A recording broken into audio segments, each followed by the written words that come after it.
एक बार फिर से आप सभी को बहुत बहुत स्वागत है अपने YouTube चैनल कंपटीशन एसएससी में। दोस्तों मैं हूं कुमार विजय और आज मैं एक न्यू चैप्टर मैथ का लेकर के आया हूं, घातांक और करनी। तो आज का क्लास बहुत शानदार होने जा रहा है, बहुत सुंदर होने जा रहा है, बहुत बेहतरीन होने जा रहा है। तो वीडियो को अंत तक जरूर देखेंगे। तो आइए हम लोग क्लास को स्टार्ट करते हैं और आज से आपको घातांक और करनी चैप्टर में कोई प्रॉब्लम नहीं होने जा रहा है। तो आइए हम लोग स्टार्ट करते हैं। घातांक और करने का पार्ट 1 क्लास होगा और पार्ट 1 क्लास में हम लोग बेसिक से सीखेंगे घातांक के नियम या फॉर्मूला। तो घातांक के नियम पहला ये है, a के पावर m गुने a के power n is equal to a के पावर m प्लस n। दूसरा नियम ये है, a के पावर m भागा a के power n is equal to a के पावर m माइनस n।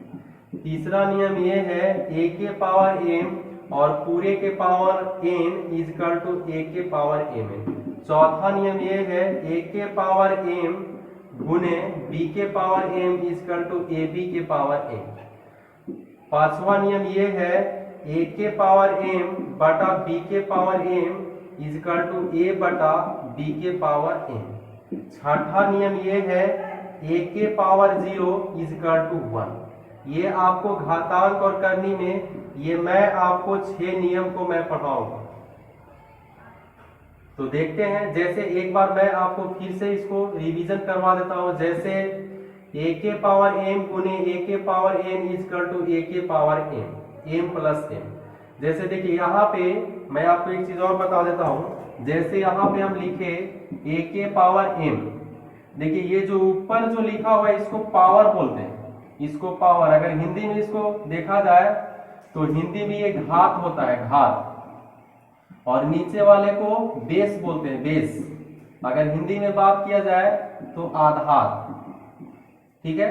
ऊपर वाले को पावर, नीचे वाले को बेस। ऊपर वाले को पावर, नीचे वाला बेस। ऊपर वाला पावर, नीचे वाला बेस।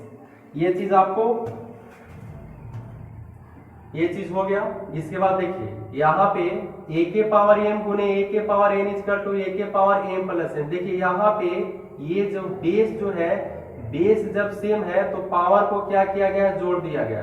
जब यहाँ पे गुना रहेगा तो पावर को क्या कर दिया जाएगा, जोड़ दिया जाएगा। जैसे दूसरा फॉर्मूला देखिए, a के पावर m भागा a के power n is equal to a के पावर m माइनस n। देखिए यहाँ पे बेस जब सेम है और यहाँ पे भागा है तो पावर को क्या कर दिया गया, घटा दिया। बेस को एक बार लिख दिया गया है और पावर को क्या कर दिया गया, घटा दिया गया। दूसरा फॉर्मूला देखिए, a के पावर m और पूरे के power n is equal to a के पावर m। मतलब देखिए यहाँ पे बेस को एक बार लिखा है और ये पावर को पावर से क्या किया गया, गुना किया गया। चौथा फॉर्मूला में देखिए यहाँ पे a के पावर m गुने a के power m is equal to ab के पावर m। जैसे यहाँ देखिए बेस जब सेम नहीं है तो बेस को यहाँ देखिए गुना है तो बेस को यहाँ पे गुना किया गया और पावर सेम है तो पावर को एक बार लिख दिया गया। पांचवा फॉर्मूला देखिए, a के पावर m बटा b के power m is equal to a बटा b के पावर m। देखिए यहाँ पे बेस जब सेम नहीं है तो बेस को बटा में से ही छोड़ दिया गया है और पावर सेम है तो पावर को एक बार लिख दिया गया। और यहाँ देखिए a के पावर 0 इजकल टू 1। तो आइए हम लोग देखते हैं बारी बारी से ये सभी फार्मूला को एग्जाम्पल के साथ। पहला नियम है, a के पावर m गुने a के power n is equal to a के पावर m प्लस n। जैसे देखिए मैं आपको एग्जाम्पल लेता हूँ। जैसे 2 के पावर 3 गुने 2 के पावर 4। तो देखिए यहाँ पे फॉर्मूला में आप ध्यान से देखेंगे, a के पावर m और गुने a के power n is equal to a के पावर m प्लस n दिया हुआ। जैसे यहाँ पे देखिए ये बेस जब सेम है तो बेस को एक बार लिखा गया है और पावर को जोड़ दिया गया। तो यहाँ देखिए एग्जाम्पल में बेस जब सेम है तो बेस को एक बार लिखेंगे और ये पावर को हम जोड़ देंगे। तो पावर को जोड़ेंगे तो 3 और 4 कितना हो जाएगा, 7 हो जाएगा। एक और एग्जाम्पल हम लोग देखिए, जैसे यहाँ 3 के पावर 3 है गुने 3 के पावर 4 है। तो यहाँ देखिए बेस जो है, बेस आपको सेम है तो बेस को ऐसे ही लिखिए और ये पावर को आप जोड़ दीजिए तो 3 और 4 कितना हो जाएगा, 7 हो जाएगा। एक और एग्जांपल को देख लीजिए।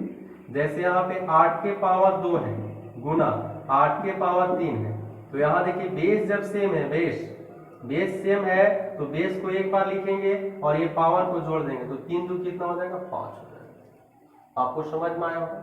देखिए दूसरा नियम क्या है, a के पावर m भागा a के power n equal to a के पावर m माइनस n। देखिए यहाँ पे ये बेस देखिए सेम है तो बेस को एक बार लिखा गया है और पावर को क्या किया गया, घटाया गया, यहाँ पे भागा है। तो एक एग्जांपल देखिए, जैसे यहाँ पे 5 के पावर 4 भागा 5 के पावर 3, तो देखिए यहाँ पे बेस सेम है तो बेस को एक बार लिखेंगे और पावर को क्या करेंगे, घटाएंगे, तो 4 में से 3 घटेगा तो कितना बचेगा, 1 बचेगा। एक और एग्जांपल देख लीजिए, जैसे यहाँ पे 6 के पावर 5 भागा 6 के पावर 7 है, तो देखिए यहाँ बेस सेम है तो बेस को एक बार लिखिए और पावर को क्या कीजिए, घटा दीजिए, पावर को क्या कर दीजिए, घटा दीजिए, तो 6 और 7 में से 5 जाएगा तो कितना बचेगा, -2 बचेगा। ये आपका आंसर है। एक और एग्जांपल देखिए, जैसे यहाँ पे 7 के पावर 6 भागा 7 के पावर 8, तो बेस देखिए बेस सेम है तो बेस को एक बार लिखिए और पावर को क्या कीजिए, घटा दीजिए, तो 7 और इसमें से घटेगा 8 में से तो -2। आई होप कि आपको a के पावर m भागा a के power n equal to a के पावर m माइनस n का एग्जाम्पल समझ में आया होगा। इसके बाद हम लोग तीसरे नियम को देखते हैं। तीसरा नियम दिया हुआ a के पावर m और पूरे के power n equal to a के पावर mn दिया हुआ है। जैसे इसका एग्जाम्पल हम एक लेते हैं, जैसे 5 के पावर 2 और पूरे के पावर 2, तो देखिए यहाँ पे क्या किया है, बेस जब एगो है तो बेस को एक बार लिखा है और ये पावर को क्या कर दिया, गुना करके लिख दिया mn को। तो उसी तरह से यहाँ हम क्या करेंगे, बेस को एक बार लिखेंगे और ये पावर को क्या करेंगे, गुना करके लिखेंगे, तो 2 दूनी कितना हो जाएगा, 4 हो जाएगा यहाँ पर। एक और एग्जाम्पल देख लीजिए, जैसे यहाँ पे 6 के पावर 2 है और ये पूरे के पावर 3 है, तो बेस को एक बार लिख दीजिए और पावर को गुना करेंगे तो 3 दूनी कितना हो जाएगा, 6 हो जाएगा। एक और एग्जांपल देख लीजिए, जैसे यहाँ पे 7 के पावर 5 है और यहाँ पे पूरे के पावर 2 है, तो बेस को एक बार ऐसे ही आप लिख दीजिए और पावर को गुना करेंगे तो 5 दूनी कितना हो जाएगा, 10 हो जाएगा। आई होप कि आपको तीसरा भी नियम आपको समझ में आया होगा। इसके बाद हम लोग चौथे नियम को देखते हैं। चौथा नियम आपको दिया हुआ a के पावर m गुने b के power m equal to ab के पावर m। देखिए इसका एग्जांपल क्या हम लेते हैं, जैसे यहाँ पे देखिए बेस जब सेम नहीं है तो बेस को गुना कर दिया गया है और पावर सेम है तो पावर को एक बार लिख दिया गया है।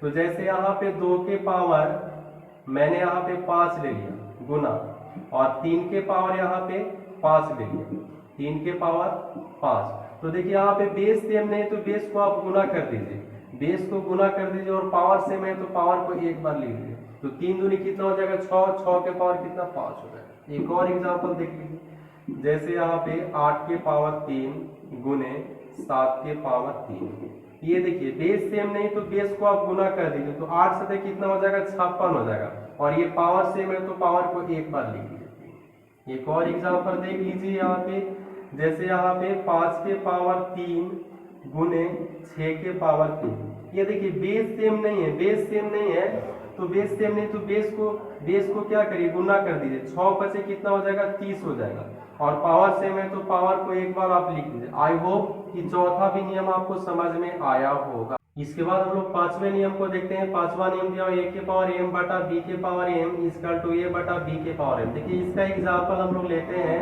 जैसे मान लीजिए कि 5 के पावर हम लोग 3 लेते हैं बटा 6 के पावर 3 लेते हैं। तो देखिए यहाँ पे फॉर्मूला में आपको क्या लिखा हुआ है कि बेस जब सेम नहीं है, बेस सेम नहीं तो बेस को बटा में छोड़ दिया है और पावर सेम है तो पावर को ऐसे ही लिख दिया है। तो यहाँ भी हम क्या करेंगे, बेस जब सेम नहीं है तो बेस को आप ऐसे ही लिख देंगे बटा में, और पावर सेम है तो पावर को एक बार ऐसे करके लिखेंगे। एक और एग्जांपल आप देख लीजिए, जैसे यहाँ पे 6 के पावर 3 बटा 7 के पावर 3, यहाँ देखिए बेस जब सेम नहीं तो बेस को आप बटा में ऐसे ही लिख दीजिए, और पावर सेम है तो पावर को आप ऐसे ही लिख दीजिए। एक और एग्जांपल देख लीजिए, जैसे यहाँ पे 6 के पावर 3 बटा 8 के पावर 4, तो यहाँ देखिए बेस सेम नहीं तो बेस को आप ऐसे ही लिख दीजिए, और यहाँ देखिए, यहाँ पावर जो है पावर सेम होना चाहिए, पावर सेम है तो पावर को आप ऐसे ही लिखिए। आई होप कि आपको पांचवा भी नियम समझ में आया होगा।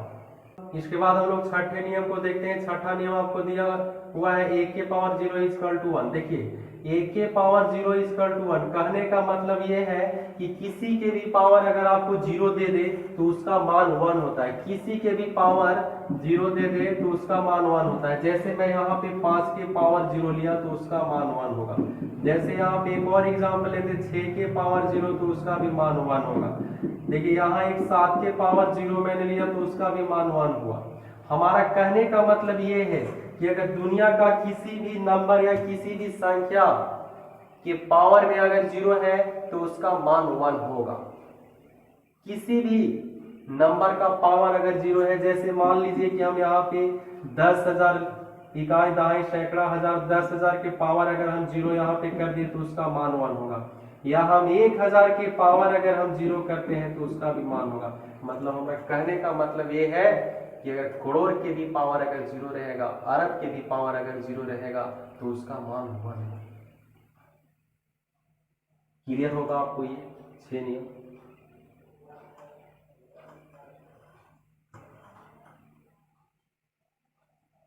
तो आज के क्लास को यहीं पे हम समाप्त करते हैं। मिलते हैं घातांक और करने का पार्ट 2 क्लास लेकर के अगले वीडियो में। और आपने अभी तक मेरे चैनल को सब्सक्राइब नहीं किया है तो आप मेरे चैनल को सब्सक्राइब कर लें, लाइक कर दें, शेयर कर दें। मिलते हैं फिर। जय हिंद।